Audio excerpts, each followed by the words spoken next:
what advice do you have for people who want to use, Signal or an encrypted thing like this about the best practices to make sure they're getting the full advantage of the security that they're signing up for?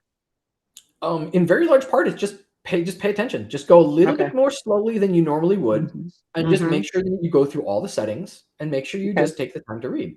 Now, it's not cryptic, it's not crazy, it's not a mile deep. It's we're talking about a 5-minute job. If you spend five Got it. minutes going through all the signal settings and understanding what Hmm. they mean and what they do, like look them up online if you don't understand. Um, Hmm. just become familiar with the platform. It's just a chat program. Like there's nothing like I use Signal every day to talk to all sorts of people, professional and Hmm. casual. Hmm. There's nothing about Signal that is like any extra work than a regular Hmm. text message would be.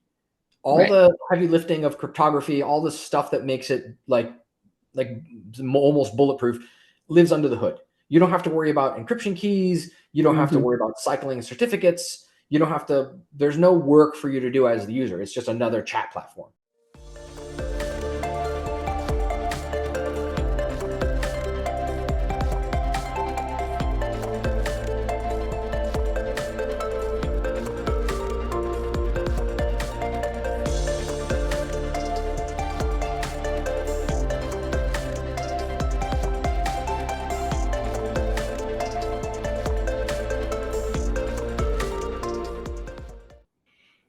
Welcome, everyone, to the Smarter Online Safety Podcast. I'm your host, Jocelyn King, and we've got a hot headline topic for you today. So, the Signal messaging app has been making headlines worldwide for its use by the US government, and some officials using it perhaps not in the intended way. And steering clear of the political football and all that confusing information out there, we're going to cover the app and the tech itself in this episode with one of our most popular cybersecurity guest experts. I want to welcome back by popular demand Dan Tentler. Dan, also known by his hacker alias Vis, is a prominent figure within the cybersecurity community. He's recognized for his expertise in both offensive and defensive security operations, protecting some of the world's largest corporations. He's the founder and chief technology officer of FOBOS Group, a boutique information security services company that specializes in red team assessments or ethical hacking and penetration testing and all of that, as well as modeling threats. And he is a frequent and popular speaker at conferences and a cybersecurity expert to the cybersecurity experts. So, Dan, welcome back. Thanks. What a glowing review. I'm happy to be back. So we're getting a lot of questions about the Signal messaging app and what it is, why our government is using it, and people wanting to know if they should use it. So let's just jump right in. For people who know nothing about Signal, what is it and how does it differ from other messaging platforms? Sure. So originally, the original first implementation of Signal was that it was supposed to be a drop-in replacement for your SMS tool on your phone. Ah, So for folks that are not in the know, when you send a text from your phone, they're different from RCS messages. That's another sort of tangent topic we can talk about briefly. But the right. original text messages, when they come off your phone, they are plain text. When they go through the telecommunications infrastructure, they are also plain text. Legally, the tower is required to store every text you send for, I guess it depends on the carrier. Sometimes it's 30 days, sometimes it's 90 days. In some cases, Mhm. it's up to 7 years. Okay. So your plain text messages are living on all of the plumbing between you and whoever you're chatting with. So all the pictures you So, send, all the yep. stuff you copy paste, everything is viewable to everyone in between you and whoever you're talking to. And people It's said, unencrypted. So you may as well right, just be posting it on a bulletin board for people you may to as well drive go, by and yeah, look at. graffiti up a road sign, like, because it's the same thing, right? Just paint your phone number, put your secrets on your garage door and spray paint, because that's Right. technically more secure because fewer people will see it. Wow. But Okay. So can you um, explain how Signal's end-to-end encryption works in simple terms for non-tech listeners? Sure. So the concept of text messages being horrifically insecure and plain text for Hmm. anybody to see was kind of a big problem for people that had like secrets or anything sensitive, Hmm. like anybody who works in the government or people Hmm. that work in computer security or people that work at banks. Like there are a lot of things that rely on secrets, your passwords, your bank account information, your mortgage data, like you name it. Everyone has stuff that they would like to not see on a billboard over the freeway. And that's typically the type of stuff that you use this type of cryptography for. So some genius named Moxie Marlinspike came up with a new type of encryption algorithm. It's called Axolotl after the animal, and it's called a ratcheting encryption protocol. It alters itself every so often so that even if you are able to capture some of the traffic, you can't readily decrypt it without having like the entire beginning. Like you have to capture the whole thing, and then even then it's a gigantic nightmare. So far, to my knowledge, and so far as the industry is concerned, Signal's encryption has not been broken. Okay. It is currently the gold standard for I want to have a private discussion, and the only people I want in on this discussion are people who I invite to it. Nobody in between us can see. And the only way to get into this discussion is to actually physically, like, this is my phone. You have to compromise this thing, my Okay. phone, and you have to get screenshots and key logs and stuff like that because it's too difficult to attack the actual cryptography. So you're not attacking the network. You have to attack the endpoint, which is a different flavor of challenge. Different topic. Right. Okay. So, Now, some of the things attached with these stories that are in the news are like disappearing messages, sealed sender, yeah, zero metadata storage. And yeah. some of those are some hot topics. People are asking, what is that? What does that mean? Right. So the way that this platform works, originally, as I mentioned, it was designed to be a drop-in replacement for text messaging.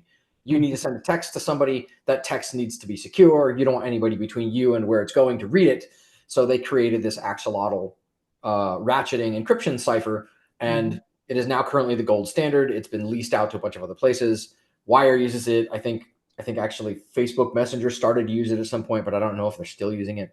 So Mhm. they like the Signal, the company, will lease out licenses to it. So now it's kind of bled out into other places. So the things you're talking about are like disappearing messages, sealed sender, that sort of stuff. It's levels of obfuscation that you can put onto your chat with someone. Like when you start a chat with somebody on Signal, you have these options to say, these messages delete themselves after an hour or 4 hours or a day or a week or what have you. And I think the sealed sender component may actually have been part of something else. That's not, to my knowledge, a setting that you can change in Signal. But the idea is that if you send a message, then the only people who can receive that message are people that you explicitly designate as recipients. And so it's like I said, the original use case scenario was that it was supposed to be a text message replacement application. And since then, it Oh, has mhm. gotten widely popular. And now there's Signal for Desktop, which is an Electron app you can run on any platform. And it's similar visually to what Signal looks like on the phone, but it's a desktop application you can use, and you can sync it to your phone, and you can sync your contacts and things like that. And you can maintain congruency between, if you're having a discussion on your phone and you have Mm. a Signal desktop on your machine, on your workstation synced already, you can then put your phone down and switch to the desktop app. And many other popular, well-received chat applications, Mhm. Discord, Slack, Wire, you name Mhm. it, any of those, you maintain continuity. So like you put your phone down, you sit down at your computer, you open up Signal desktop, and you're looking at the Mhm. same conversation, and you don't miss a beat. If somebody puts a And fun it does a password, handoff. Does a yeah. handoff based on you as the recipient. Yes, and that's where Okay. things start to get really interesting, because now we're talking about what's called linked devices. So your Okay. phone was the original intended platform upon which Signal was built. Like it was Mhm. for phones. It got Okay. so popular, people were like, I need to go faster. I need a real keyboard. I need more desktop real estate. Like things are getting interesting. So they made Mhm. Signal Desktop. Signal Desktop binds to your phone. There's a process where the desktop app comes up and says, link this device. It gives you a QR code. You scan the QR code with your phone, and they become linked, and then they can share messages. The tricky part becomes, if you phish somebody the Mhm. right way, you can convince them to link your copy of Signal Desktop to their phone and their conversation, which now allows you to eavesdrop on them. And so that's the current attack Interesting. methodology for going after Signal, like official Signal. The stuff that's been Right. in the news is Mhm. different. Okay. The reason that that's different is because the people that you have probably seen in the news using, I think it's a TG Signal or something like that. Some Mhm. Israeli organization built their own version of Signal, and they ship their own version of the application. And so the people that were in the news were not running the official version of Signal. They were running some knockoff version that some Israeli company built. And Interesting. Yeah. because Okay. the Israeli company built their version of Signal horribly insecurely, there were a bunch of news articles came out where some like talented web hacker types said that they were able to compromise the entire platform top to bottom in under half an hour because the people that built this secure end-to-end messaging tool that was supposed to effectively compete with the real Signal did such a bad job that all the conversations were completely public. Everything was text and everything was readable. It may as well not have actually been called Signal because the way that Signal works, the real actual version of Signal, the servers in between you and the people you're talking to that pass these messages like a baton back and forth over the internet to whoever you're talking to, they can't see the inside of your messages because that's what end-to-end encrypted means. It means you have an end over here and an end over here, and this is where the cryptography happens, just on the ends. Everything in between, all they see is garbled text. All they see is data. They can't decrypt it because they don't have the keys. The keys exist only They can on see the that two. a message is going through or several pieces of a message are going through, but they can't see any of the content. In some cases, not even that, because Signal does not want the liability of having to have law enforcement continually pester them for subpoenas, continually take their servers, continually wiretap them. And so they have architected the infrastructure that hosts the official Signal ecosystem in such a way that the people that run Signal can't tell you who is talking to who, because there is anonymity that's built in. Once you have an account and they have an account, and they're like basically numbered, right? If I want to talk to you on Signal, then I have to tell you my handle and you add me. But the only things that the servers know are like machine names. They're not individually, it's not going to be Dan and Jocelyn. It's going to be like some 64 character hex address and another 64 character hex address.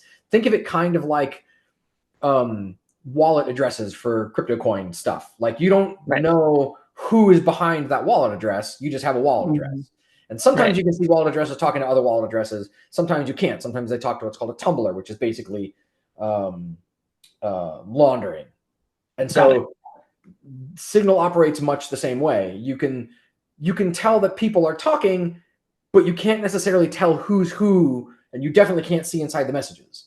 So this revelation that the people in the White House were running some weird off-brand version of Signal, and then literally within like 2 hours of the news breaking, it was hacked. Like that's got to be a world record. And so it goes to show that if somebody's dangling something in front of you that seems like it's too good to be true, it probably is. And there's a reason that the real Signal is considered the gold standard. And you shouldn't run weird knockoffs. And you should never just take somebody's word. Like anybody that says, just trust me is not telling you everything. Yeah, it needs to be suspicious. So if somebody wants to go in and get Signal app on their phone, and they're going into whether it's their Android, PlayStation or their iPhone or whatever, how do they know it's the real Signal? It'll say here, I'll show you. Like I'll look at it on my phone. It'll actually tell you like this is verified on the Play Store. Find mine. And it should just say Signal and have their official company name rather than some knockoff. This is awesome. Yeah, this is what it's Signal like having your own. Yeah, I don't know if you can see that, but it's Signal. Focus is bad. Signal Private Messenger, and it says the Signal Foundation is the company. If you touch Signal Foundation, the company that makes the product, it'll show you all the other products that Signal Foundation makes. They only make one. And that's great. And that's it. Okay, and perfect. So it's really easy to tell if you're looking at the right one. It's I'm lucky enough to be in the beta, but yeah, it should be really obvious. And if the Android and Apple app stores are anywhere worth their salt, then they should be sweeping away any impersonators or frauds. The store should not allow you to. I think it's a terms of service thing. You can't put up a fraudulent version of the app with the same name and the same icon because the app store will not permit you to do it, which is another angle where people will say they'll try and get you to sign up with the wrong app. Is they'll say, oh, no, don't install it from the real store. Install it from this fakey fake one over here. You have to install the fake store and page through all these warnings that say, no, what are you doing? No, stop. No, you're being hacked. And you have to tell it, no, I want to be hacked. It's okay. Yeah. So buyer beware. Well, that is great. You answered Marcy's question because she was saying, how do I know it's the real one? Because I've heard there's more than one. So that's great. Another question we got related to what you're talking about. Dana asked us, could a hacker or someone other than the intended recipient still get a hold of the data through hacking the phone or some other way? And of course, if people are leaving their phones or computers unlocked, there's that risk. What are some of the other ways? Like, is there malware installations where people are capturing So think of it text, this or way. what are some other things to consider? Think of it this way. Mhm. Imagine, back in like the 80s and early 90s, banks had those pneumatic tubes you could put stuff in and they'd be like, Yes, "Doom." Okay. Imagine that you we've all have seen those. a pneumatic tube Mhm. at your desk that connects you to somebody on the other side of the country that you want to have a signal discussion with. Imagine Mhm. this pneumatic tube is built out of titanium and goes Mhm. 5 miles underground, straight from your desk. It goes straight down 5 miles underground, travels 5 miles underground to wherever it needs to go, and then comes back up and lands only where the intended recipient is. That is So far great. as I know, humans have not been able to dig that deep. Period. Like you That's can't great. go 5 miles. You can't. I think Mhm. 1 mile is the top at the moment.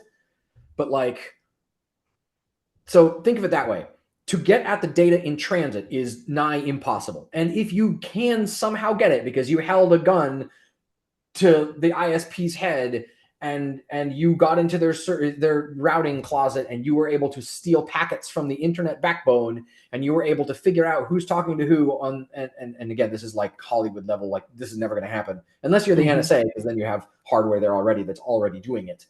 Mhm. But imagine if you're just some random hacker guy, like good luck trying to capture the packets. Like you have to be either between the person's phone and the tower, or you have to be Right. between the tower and its back end, or on the Okay. internet backbone. And it's just, you have to be in a very high privilege of power with respect to computer and network infrastructure globally to be Mhm. able to get at that data.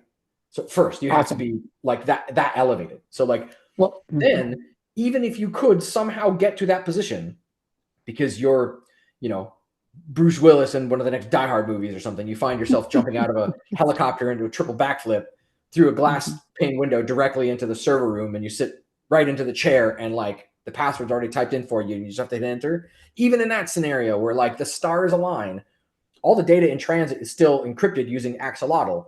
Good luck decrypting it. It's never been done. Period. Got it.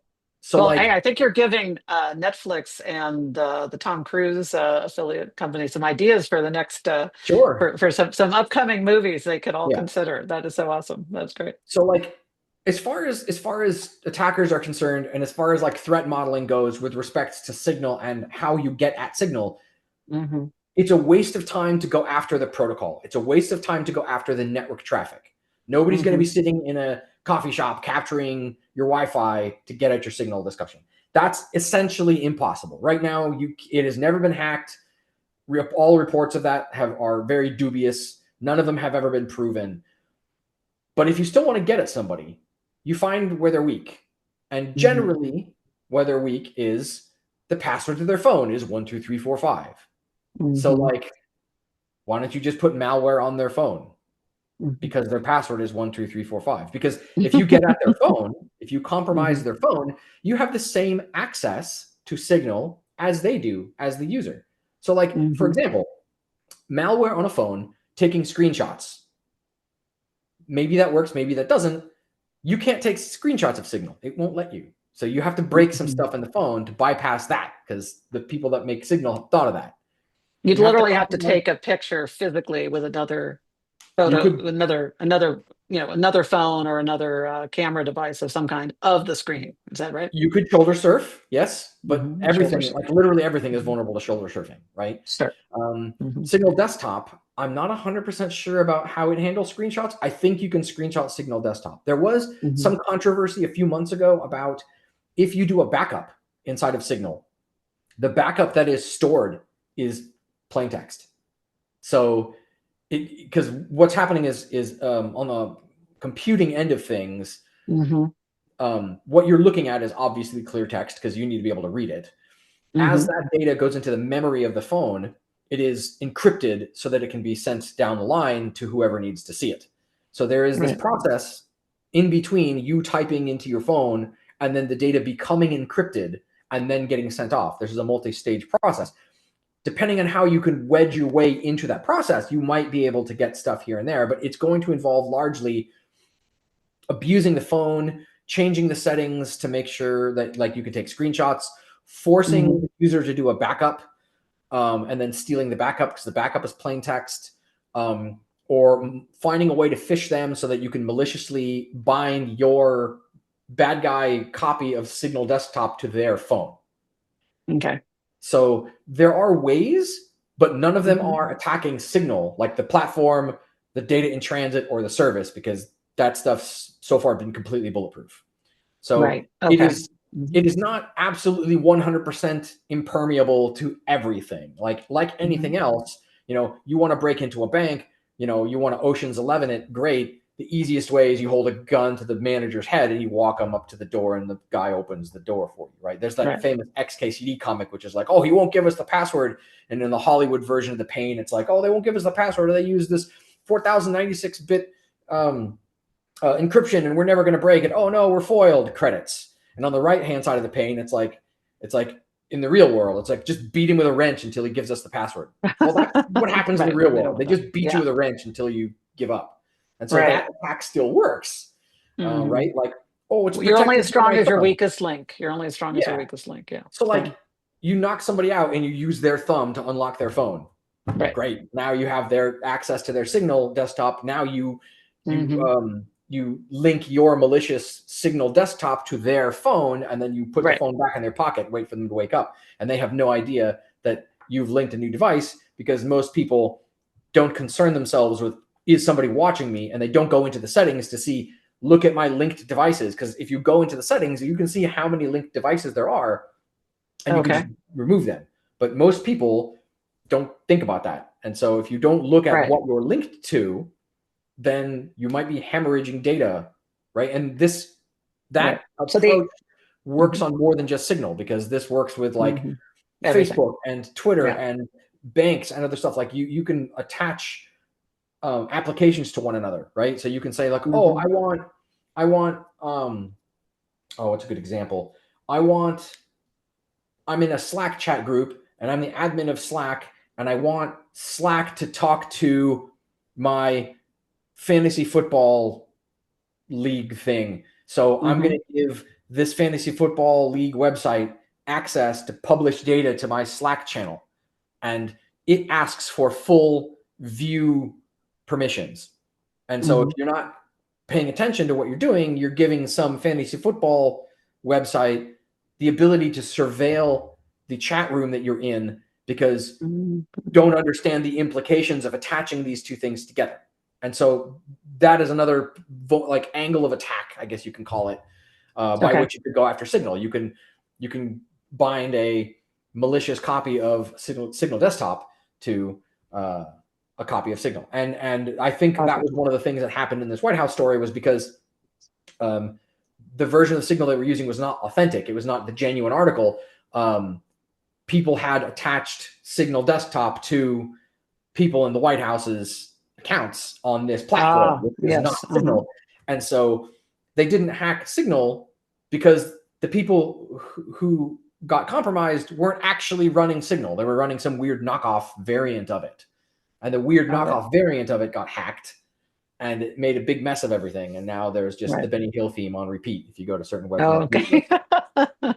Well, let me ask you. So the average person, fortunately, is not having to worry about getting knocked out and having their thumb put on their screen. But it is worth noting that, for instance, even like somebody like yourself, if you're going to send something, how secure the person is that you're sending it to is going to be one of your considerations. Like I talk to people who are very secure, but they've got that one family member, that refuses to lock their phone or do anything. So if you're doing a group chat or sharing things like that, that's your weakest link. So what advice do you have for people who want to use, Signal or an encrypted thing like this, about the best practices to make sure they're getting the full advantage of the security that they're signing up for?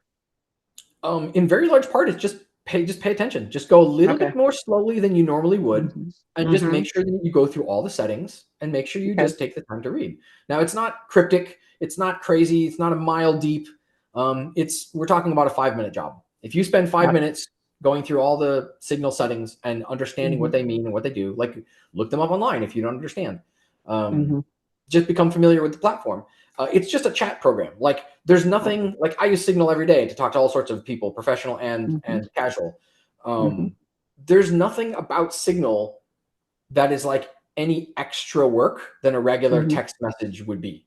All Right. the heavy lifting of cryptography, all the stuff that makes it like almost bulletproof lives under the hood. You don't have to worry about encryption keys. You don't have to Mhm. worry about cycling certificates. You don't have to, there's no work for you to do as the user. It's just another chat platform. And so, Right. Possibly the only thing you'd have to do is if you want to have your family using it, you have to have them download it too. So yeah, just like with any other app, so that's right. because it's not native in your phone. One question we had is when would you decide between using Signal versus Telegram versus WhatsApp versus the SMS? And you already described the SMS that comes on your phone as just being text. So how So, does Signal compare to the others, and when should people, there's other choices out there. How should right. people, what considerations should they have to decide what to use? So Telegram is run by a Russian oligarch. They've been in the news a lot the last couple of months for very Hmm. bad things. Yes. Everything from snooping on conversations to turning them over to law enforcement in various other countries to selling it. So Hmm. Telegram, probably just avoid it. Okay, that's good advice. WhatsApp, WhatsApp is Facebook. WhatsApp is Meta. It is the same Hmm. people. They're the ones that will ask you for your phone number because they say it's for two-factor authentication. Then they will start sending you spam texts. They're liars. They're not to be trusted. I would avoid WhatsApp. I have friends that ironically work in the computer security industry who have to, they claim they have to use WhatsApp because their whole family uses it. And I'm like, I put my entire family on Wire, which is another one. Hmm. Wire's run out of Switzerland. They use the Axolotl encryption algorithm like Signal does, but they're a lot more rounded around the edges. They're a lot friendlier. It's a lot less of a pain to sort of set it up. Signal's initial problem was that it used your phone number to track you, and people were like, "I don't want to Right. give my phone number to strangers." Like that sort of Hmm. defeats the purpose. Why would I give a stranger my phone number only so that I can use Signal with them? And Right. so very recently, like within the last 6 months, maybe eight, Signal has offered the use of usernames. So you can now create a username and you can add people using usernames um, without giving away your phone number. And that was the initial draw for me to use Wire as my Okay. preferred messenger instead of Signal. I use both, but Hmm. I have one group of people in Wire and I have another group of people in Signal. And Okay. So for the um, person who's listening, who only has their current SMS and maybe has flirted with WhatsApp or something like that, they're going to decide Signal versus Wire. Any differentiation worth pointing out to them? Well, so first of all, it's not an either or. You can run all of them at the same time if you want. There's nothing preventing Hmm. you from running literally all five at the same time. Right. It'll be a bit of a nightmare juggling chats and copy pasting back and forth between stuff, but you can do it Right. if you want. Yeah. I run both. Hmm. And so I chose Wire because it was friendlier and nicer, and it was less of a pain with regards to syncing. Because Hmm. the way that I explained it to others was that if you're familiar with Slack, Wire is like if Slack and Signal had a baby. I It is love a that. yeah. Wait, let's say that again. I love that. That's a great quote. Wire. Wire is like if Signal and Slack had a baby. I love that. Yeah. So Signal initially was built to be an SMS replacement tool, Hmm. and since Signal has come online, the various Android developers and Apple all switched to what's called RCS messaging. RCS messaging is where you get the blue and green dialog boxes. But RCS messages are actually encrypted. They're sent over data, not over. So, like, the reason that text messages function the way they do is because before we had smartphones, there were two bands that your phone's radio would talk on. Hmm. One band was a signaling band, and the other band was the actual voice, I'm chatting with somebody band. The phone was able to do both at the same time. And so you could talk on the phone and get text messages while you were talking on the phone because they were two different frequencies. And so people realized, the carriers realized, people only use this whole band for dialing. And when the dialing is done, that band is just sat quiet. Why don't we charge people 10 cents a message and allow people to send text over the dialing band? And that's why text messages used to cost money in the 90s, because they invented it in the 90s and it printed money for them. You remember, like, text messages were 2, 5, 9 cents a shot. And then at some point they became free. Right. Well, the mechanics, the plumbing underneath your phone, like the way it talks to the tower, it does it with multiple radios. And it's still functional today, where when you dial, that band is what's used for text. And so RCS messages, they don't use text, they use data.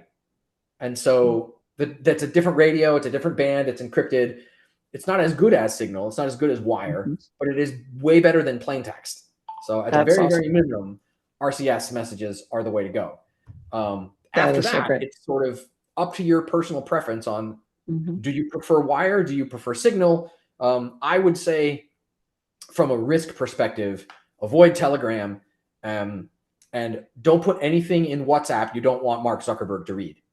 Okay, there you go. Or any member of his team. There you go. Yeah, pretty much. Yeah. Oh, that's awesome. Well, Dan, my gosh, this is why we love having you on, and this is why you are a fan favorite, and everybody raves about your appearances, because you make things, you give all the interesting, juicy information behind it, and you give great practical advice. So we got some great takeaways today. So yeah, so look at Signal or Wire. Know that your plain text messages are not secure, and you may as well just be, not even putting them in an envelope and just passing notes in class. We also learned that you just got to be aware that the security is end to end. So what's on the other end, and whether that person is locking their device or not, plays an important piece in whether it's done. And if government officials are using the real Signal, it is encrypted. And so that, wow, we got a boatload of information today. It's so great to have you on. Thank you so much for this. And everybody, I hope you got some great tips out there. Definitely have Dan back on again for another hot topic. And until we're back on again, take this advice to heart, take some action today to protect your messages. And until next time, stay safe out there. Thanks again.